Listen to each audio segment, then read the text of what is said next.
আসসালামু আলাইকুম ওরহমতুল্লাহি ওবরাকাতু।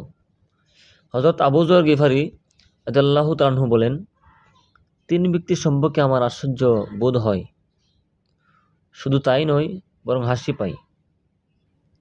আর তিনটি বিষয় সম্পর্কে আমার এত চিন্তা হয় যে একেবারে কান্না আসে। প্রিয় দর্শক, আবু যর গিফারি রাদিয়াল্লাহু তাআলা আনহু বলেন কি, তিন ব্যক্তির সম্পর্কে আমার আশ্চর্য বোধ হয়, শুধু তাই নয় বরং হাসি পাই। আর তিনটি বিষয় সম্পর্কে আমার এত চিন্তা হয় একেবারে কান্না আসে। যে তিন ব্যক্তির সম্পর্কে আমি আশ্চর্য বোধ করি এবং হাসি পাই, তাহারা হইল, নাম্বার 1, মৃত্যু পিছনে পিছনে লাগিয়া থাকার পরেও দুনিয়ার আশাবাদী। দুনিয়াতে কীভাবে থাকবে, কীভাবে চলবে, কীভাবে খাইবে, এই নিয়ে ব্যস্ত। সেও চাহিদা পুরা করিতে ব্যস্ত, কিন্তু মৃত্যুর চিন্তা করে না।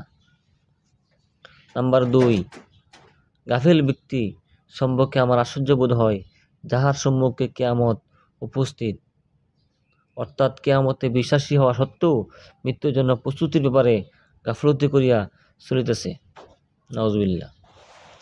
এবং 3 নম্বর হলো, মুখ বলিয়া হাসে অথচ তাহার খবর নাই যে আল্লাহ তাহার প্রতি সন্তুষ্ট কি অসন্তুষ্ট।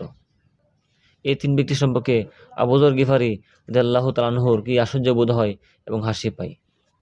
প্রিয় দর্শক, হযরত আবু যর গিফারি রাদিয়াল্লাহু তাআলা আনহুর যে তিনটি বিষয় সম্পর্কে ওনার চিন্তা হয় এবং কান্না আসে, তাহা হইল, নাম্বার 1, প্রিয়জনের অর্থাৎ নবী করিম সাল্লাল্লাহু আলাইহি সাল্লামের তাহার সাহাবাগণের বিয়োগ। যার অর্থ হলো, নবী করিম সাল্লাল্লাহু আলাইহি সাল্লাম দুনিয়া থেকে চলে গেছেন, সাহাবাগণ দুনিয়াতে চলে গেছেন, এই জিনিসটা ওনার কান্না আসে, চিন্তা হয়। নাম্বার 2, মৃত্যু। ইমানের সাথে মৃত্যু হবে কিনা কেউ বলিতে পারে না।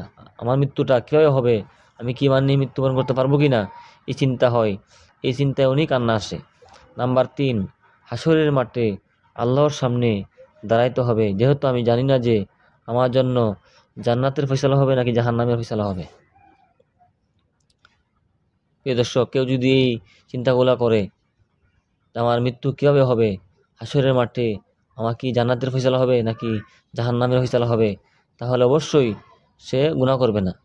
তো আবু যর গিফারি রাদিয়াল্লাহু তাআলা আনহুর এই মূল্যবান কথাগুলো আমাদের সবাইকে আল্লাহ রাব্বুল আলামিন আমল করার তৌফিক দান করুক, আমিন। আসসালামু আলাইকুম ওয়া রাহমাতুল্লাহি ওয়া বারাকাতুহু।